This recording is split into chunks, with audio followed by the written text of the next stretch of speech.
Bob Marley est célébré comme le prophète du reggae, une voix de paix et de rébellion dont les chansons sont devenues des hymnes pour les opprimés. Mais derrière la légende se cachait un homme bien plus complexe. Sa vie fut marquée par l'infidélité, la violence politique et un foyer souvent brisé. Alors qu'il chantait l'unité, sa propre famille vivait la division, le secret et des blessures rarement exposées au grand jour. Pendant des années, ses enfants sont restés silencieux face à ces vérités. Aujourd'hui, Ziggy Marley a finalement pris la parole, et ce qu'il révèle sur le côté sombre de son père bouleverse tout ce que l'on croyait savoir. L'homme derrière la légende. Robert Nesta. Marley est né en 1945 dans le village de Nine Miles, paroisse de St. Anne, en Jamaïque. Sa mère, Cedella, était une adolescente jamaïcaine. Son père, Norval Marley, un contremaître blanc originaire d'Angleterre, abandonna la famille peu après la naissance de Bob. Cette absence laissa une plaie que Bob porterait toute sa vie. Coincé entre deux races, dans un pays où la couleur de peau déterminait la place sociale. Il était trop clair de peau pour appartenir pleinement au ghetto, trop pauvre pour être accepté par l'élite blanche. Cette isolation, selon ses amis, forgea sa dureté. Ils le surnommèrent Tough Gong, le survivant. À Trenchtown, quartier misérable de Kingston, Bob se tourna vers la musique aux côtés de Bunny Livingston et Peter Tosh. Ensemble, ils formèrent The Wailers en 1963 et enflammèrent rapidement la Jamaïque avec des titres comme Simmer Down. Mais leur influence franchit vite les frontières, portée par Chris Blackwell d'Iceland Records, qui vit en Marley un véritable ambassadeur culturel. Au milieu des années 1970, Bob Marley and the Wailers remplissaient déjà les plus grandes salles du monde. L'ascension de Bob coïncida avec la descente de la Jamaïque dans la violence politique. En 1976, Kingston ressemblait à une zone de guerre. Deux partis rivaux, le PNP et le JLP, étaient soutenus par les puissances de la guerre froide et les ghettos résonnaient des rafales d'armes à feu. Considéré comme un prophète de l'unité, Marley fut entraîné malgré lui dans ce chaos. Son concert Smile Jamaica devait réconcilier la nation. Au lieu de cela, 2 jours avant l'événement, des hommes armés attaquèrent sa maison. Bob reçut une balle dans la poitrine et au bras, Rita fut touchée à la tête, et leur manager, Don Taylor, criblé de balles. Incroyablement, Marley monta tout de même sur scène quelques jours plus tard, soulevant sa chemise pour montrer ses blessures devant 80 000 spectateurs. Il lança alors au public « Les gens qui essaient de rendre ce monde pire ne prennent pas de jours de repos. Comment pourrais-je en prendre un ?» Mais la politique n'était pas le seul champ de bataille de Marley. Un foyer fracturé. En 1966, Bob Marley épousa Alpharita Rita Anderson, une jeune chanteuse qu'il avait rencontrée dans la petite mais vibrante scène musicale jamaïcaine. Elle allait devenir non seulement son épouse, mais aussi sa partenaire artistique, prêtant sa voix au sein des I-Threes, le trio vocal féminin qui portait les harmonies derrière Bob Marley and the Wailers. Leur union fut à la fois une collaboration créative et une relation profondément tourmentée. Pendant des années, Rita a parlé sans détour de la réalité de leur mariage, une passion entremêlée de trahison, une loyauté mise à rude épreuve par les infidélités, et une survie dans l'ombre d'un homme à la fois époux et icône mondiale. Le couple éleva une famille en perpétuel mouvement. Bob adopta légalement Sharon, la fille que Rita avait eue d'une relation précédente, et ensemble ils accueillirent Cedella, Ziggy et Stephen. Plus tard, Rita donna naissance à Stephanie, fruit de sa propre liaison avec le footballeur jamaïcain Owen Ital Taki Stewart, mais Bob adopta néanmoins l'enfant et l'éleva comme un membre de la famille Marley. Même si Bob et Rita agrandissaient leur foyer, le réseau de relations extérieures à leur mariage s'entremêlait de plus en plus. Le charisme et la célébrité de Bob attiraient les femmes comme un aimant, et il dissimulait rarement ses conquêtes. Au moment de sa mort, en 1981, Il avait eu des enfants avec au moins 7 femmes en plus de Rita. Robbie Marley naquit en 1972 de sa relation avec Pat Williams, tandis que la même année, Janet Hunt donna naissance à Rohan Marley, futur entrepreneur et compagnon de longue date de Lauryn Hill. En 1973, Janet Bowen mit au monde Karen Marley, qui grandit en partie en Jamaïque et se fit ensuite un nom dans la mode.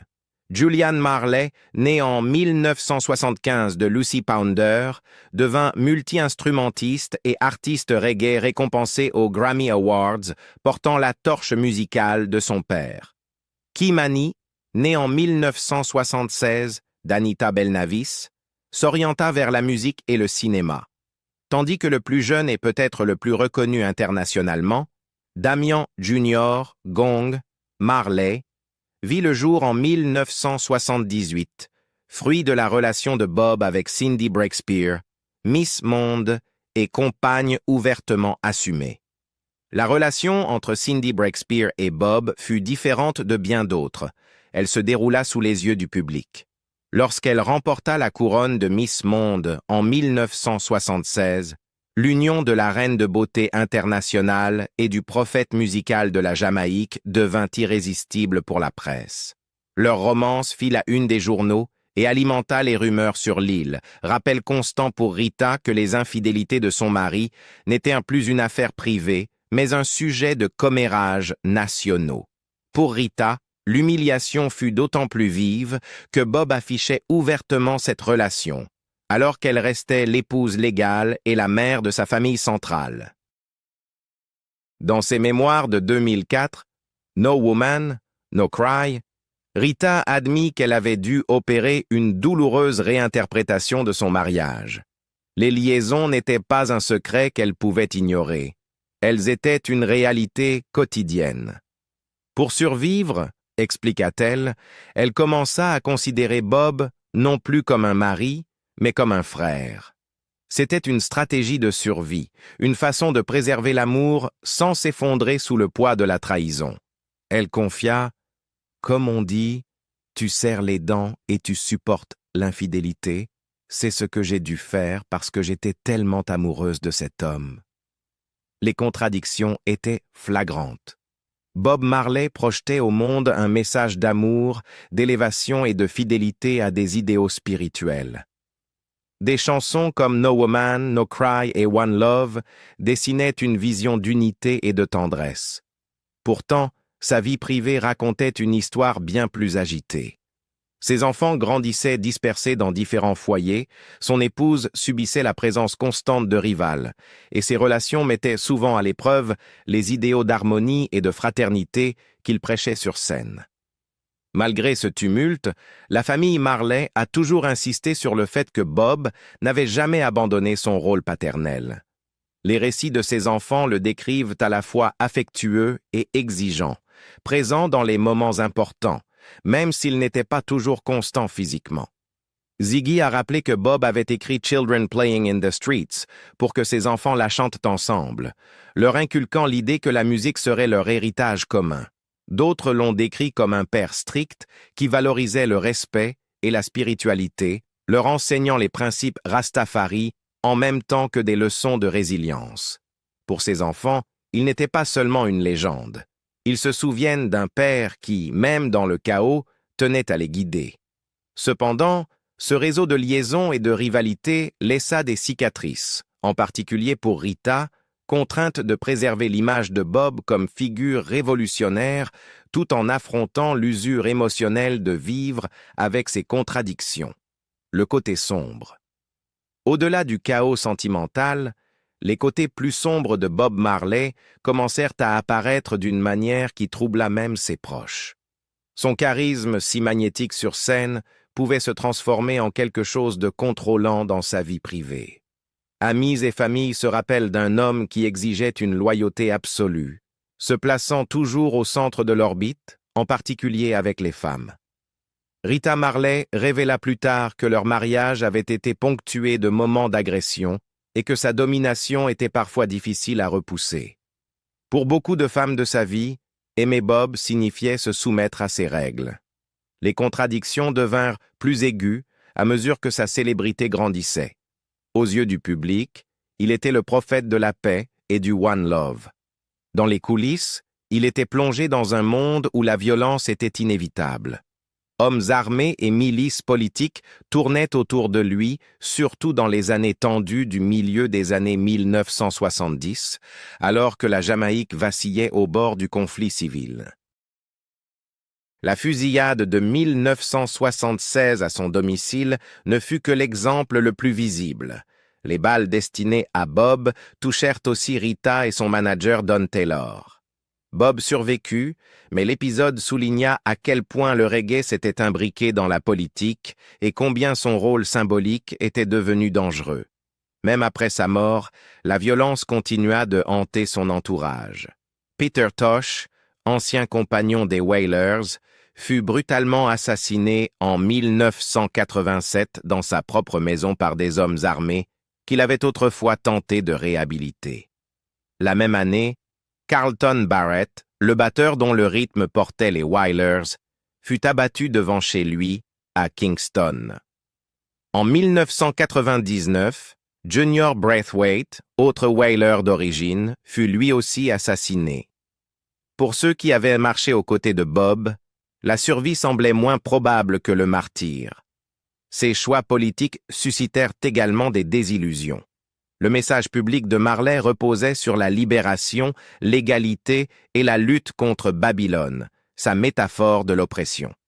Pourtant, en 1980, il se produisit au Gabon à l'invitation du président Omar Bongo, dont le régime était accusé de corruption et d'autoritarisme. Pour ses critiques, c'était une contradiction flagrante. Comment un homme célébré comme défenseur des opprimés pouvait-il prêter sa voix au spectacle d'un dictateur? Pour ses défenseurs, c'était simplement Bob pragmatique, diffusant le reggae en Afrique, peu importe l'hôte. Mais ce concert laissa une ombre sur sa pureté politique, posant la question dérangeante de savoir si même Marley pouvait échapper au compromis de la gloire. Puis vint le tournant le plus tragique, sa maladie. En juillet 1977, après ce qu'ils pensaient être une blessure de football à un orteil, les médecins diagnostiquèrent un mélanome acral lentigineux, une forme rare mais agressive de cancer de la peau. Le verdict médical était clair, une amputation pouvait stopper la propagation. Mais Marley refusa, invoquant sa croyance rastafari selon laquelle le corps devait rester intact et ne pas subir de telles mutilations. À la place, il chercha des traitements alternatifs et poursuivit ses tournées effrénées. En 1980, la maladie s'était déjà propagée au cerveau, aux poumons et au foie. Même lorsqu'il enregistra Uprising et chanta l'émouvant Redemption Song, dépouillé jusqu'à la voix et la guitare, Marley était déjà un homme condamné. Cette chanson, avec son appel à s'émanciper de l'esclavage mental, devint à la fois un adieu personnel et un appel universel. Le 11 mai 1981, Bob Marley mourut à Miami à seulement 36 ans. La Jamaïque l'enterra avec les honneurs d'un héros national, son cercueil porté à travers des rues bordées de dizaines de milliers de personnes. Mais le deuil se mêla rapidement à une autre lutte, le contrôle de son héritage. Marley ne laissa aucun testament, en partie à cause de la méfiance rastafari envers les structures juridiques occidentales, et cette omission ouvrit la porte au chaos. Avocats, gouvernement jamaïcain, maison de disques et sa propre famille s'affrontèrent pour les droits sur sa musique et sa fortune. Rita Marley fut un temps contrainte de signer des documents plus tard dénoncés comme frauduleux. Le gouvernement vendit le contrôle de la succession à Chris Blackwell d'Island Records avant que la famille ne le récupère dans les années 1990. Ce qui suivit fut la commercialisation de Bob Marley à la fois comme saint et comme marque. Son image devint omniprésente sur des posters, t-shirts et produits dérivés. Pendant ce temps, ses enfants luttaient pour trouver un équilibre entre l'hommage au message de leur père et la protection de son empire commercial. Dans la mort, Bob Marley fut sanctifié comme prophète de la paix, mais sa succession devint un champ de bataille, miroir des contradictions de sa vie. Ziggy Marley brisèrent le silence. Pendant des décennies, les enfants de Bob Marley ont porté son mythe comme une couronne et un fardeau. Aucun ne l'a ressenti plus lourdement que son fils aîné avec Rita, David Nesta, Ziggy Marley. Né en 1968, Ziggy n'avait que 12 ans lorsqu'il vit son père dépérir du cancer. Ce traumatisme ne l'a jamais quitté. Ziggy suivit les traces de Bob en formant les Melody Makers avec ses frères et sœurs. Il connut la célébrité à son tour, remportant des Grammy Awards et perpétuant la flamme du reggae. Mais être le fils de Bob Marley fut à la fois une bénédiction et une malédiction. Ça aide. Il n'y a rien de négatif là-dedans, déclara un jour son frère Robbie. Ziggy, lui, voyait aussi les ombres. En février 2024, à l'approche de la sortie du biopic Bob Marley, One Love, Ziggy publia une lettre dans le magazine People. Elle commençait tendrement. « Tu me manques dans tout, mais surtout ta présence. » Il décrivait comment, chez Rita, la musique de Bob ne cessait jamais de résonner. Il avouait « Tu étais si jeune, mais tu as fait plus que moi je ne pourrais jamais faire. » Puis vinrent les sous-entendus, ceux que les fans n'étaient pas prêts à entendre. Ziggy admit que son père n'était pas parfait, et que produire ce film exigeait de le montrer comme un homme avec ses failles. Nous sommes des gens spirituels. On ne parle pas beaucoup, on ressent. Mais papa, parfois ça faisait mal. Derrière ces mots diplomatiques se cachait une vie entière de silence enfin brisé. Ziggy avait vécu avec les contradictions. Le père absent, qui était pourtant partout sur les affiches, l'homme dont les chansons prêchaient l'amour, mais dont la maison était marquée par la violence et la trahison. Ziggy n'a ouvert que rarement la porte sur ce que signifiait grandir dans le foyer Marley, mais les fragments qu'il a partagés révèlent une enfance marquée par le désordre et la douleur tue. Il se souvient d'avoir vu ses parents se disputer, parfois bruyamment, parfois dans un froid silence, tandis que Rita supportait les humiliations causées par les liaisons publiques de Bob. Aux yeux du monde, elle était l'épouse dévouée, chantant les harmonies à ses côtés. À la maison, elle incarnait souvent une retenue stoïque, ce que Ziggy appela plus tard une endurance silencieuse. Les enfants Marley étaient dispersés. Certains vivaient avec Rita, d'autres avec des proches, d'autres encore avec leur mère, et la présence de leur père se résumait à des éclats, électriques, joyeux, mais fugitifs.